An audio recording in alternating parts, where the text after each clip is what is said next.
Have you ever thought of what's in your water? Well, for some people, everyday activities such as brushing your teeth, showering, and drinking out of a faucet are life-threatening. Flint, a town in eastern Michigan, recently had a little more than 5 times the average amount of lead in their water. You're probably thinking, how the heck? Officials in April of 2014 switched Flint's water supply from Lake Huron to the Flint River temporarily to save money. Officials were not treating the water properly, failing to put an anti-corrosive agent in it, which violated federal law. People's water started coming out in different colors, foul stenches, and nauseating tastes.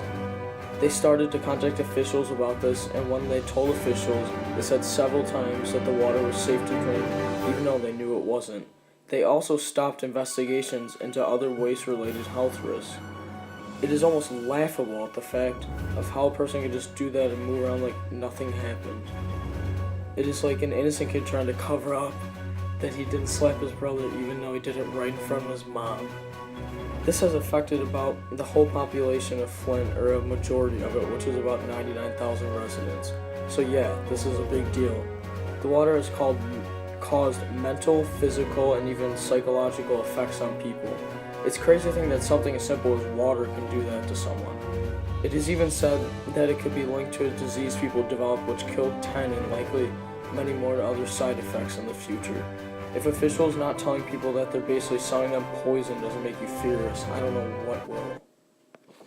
You might only think this issue affects just the people living in Flint, but it doesn't. It actually affects a lot more people than you think. Let's start with the people who caused this. The State Department of Environmental Quality covered this issue up after emergency manager Edward Kurtz decided to switch the water supply to the Flint River from Detroit.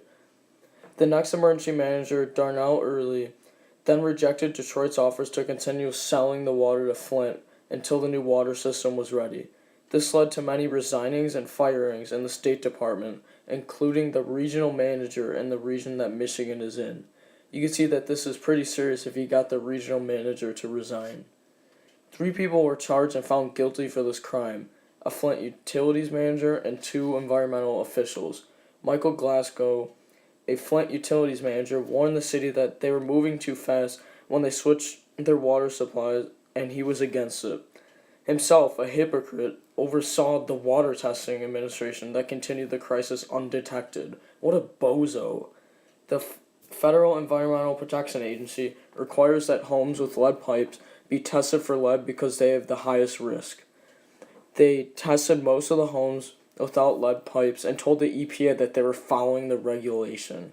Glasgow then removed 2 of the houses with high lead levels to cover it up. He was charged with tampering with evidence and willful neglect of office. Michael Prisby, an engineer with the State Department of Environmental Quality, and Stephen Bush, who supervised 8 district water offices, will face charges for violating Michigan's Safe Drinking Water Act, tampering with evidence, conspiracy, and misconduct of office. These 2 told Glasgow to drop the houses with high lead levels from the testing. What the heck?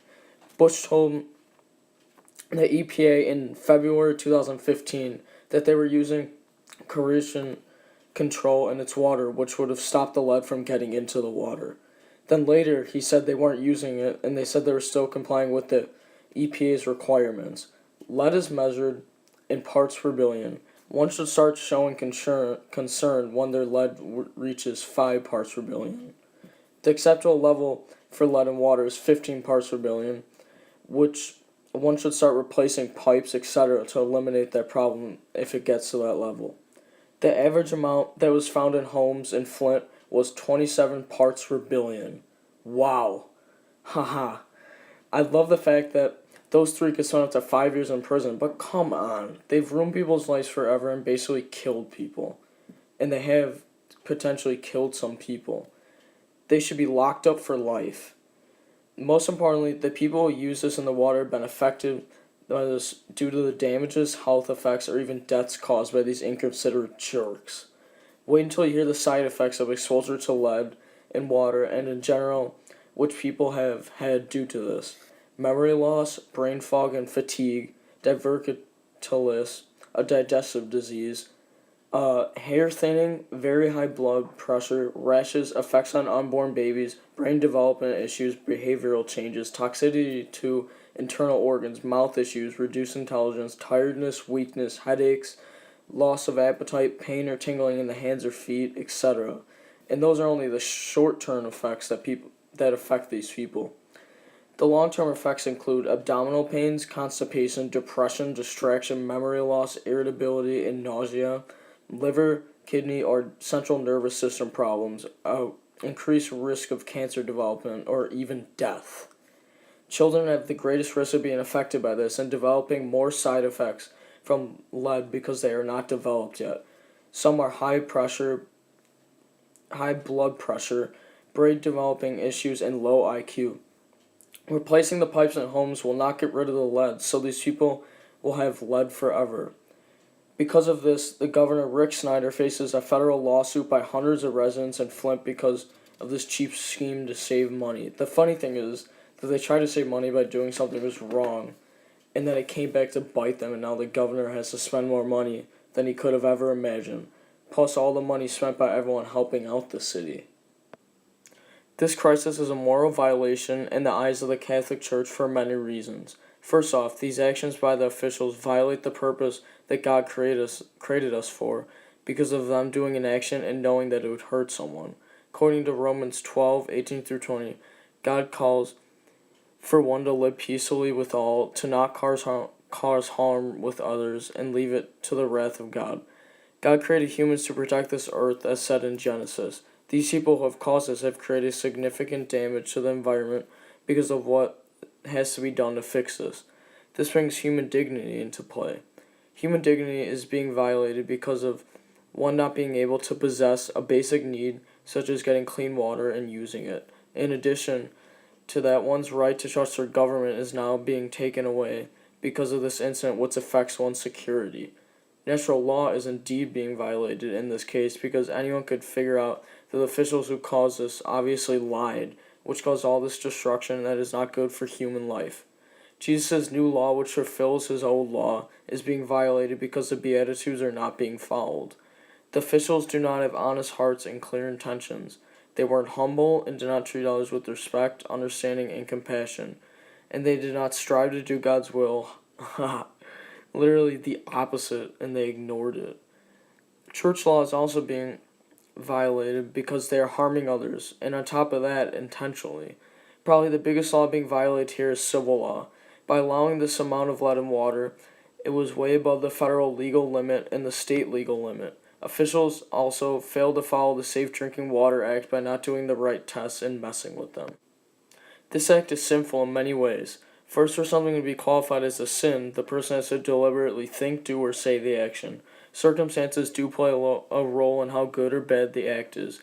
These officials chose to switch the water supply, knowing it would save them money even though they didn't follow regulations on the new water supply, and then lied about it to make the situation better just to act like nothing happened, so they wouldn't be in trouble. As far as what types of sin are being violated, there are a few. Sin of commission is being violated because of the officials intentionally doing this, and in this circumstance, this sin is a venial sin, which is a minor sin. One can also argue that because this might lead to some people dying, that it could be a mortal sin also. In John chapter 15:12, Jesus says that you shall treat others as I have treated you. And Jesus treats us with respect and looks out for us, so Jesus is definitely against hurting others for a better cause. However, the magisterium has not weighed in on this issue yet. Helping others for one cause, like saving money that is hard to do, might lead someone to sin, so it is easier even though the action might be harmful to others, like when they switch to harmful water. Prudence would have been nice for these mindless people to choose what is right, or to not just do what is easier. These people especially need faith, hope, and love to get through this money problem, and should have trusted God because everything happens for a reason. This issue is a big deal, and it will take a lot to fix it. Flint's mayor has estimated that replacing all the pipes will cost about $1.5 billion. Did your heart just drop, or was it just me? Wow. Plans to fix this include replacing drinking water fixtures, replacing some lead service lines, boosting health and educational resources, and developing new home mortgage options for the city. Crews have already identified all the homes affected by this and have started to replace the pipes. The governor also wants this to be an opportunity for jobs in wake of this, for new jobs in wake of this. That's the least he could do after what some of the state officials did to that city. Flint has also gotten $28 million in state aid. Donations have been unbelievable, with millions of dollars donated and thousands of water bottles and filters too. Wait till you hear this. After many years of decreasing population in numbers, Flint's population hasn't even gone down too much after this. What is wrong with people? I would have left after 2 years of this, but no aid will ever make up for the damage that has been done. People have been permanently damaged. But I guess on the bright side, it is a major wake up call for the whole country to test more and make sure that lead levels are low.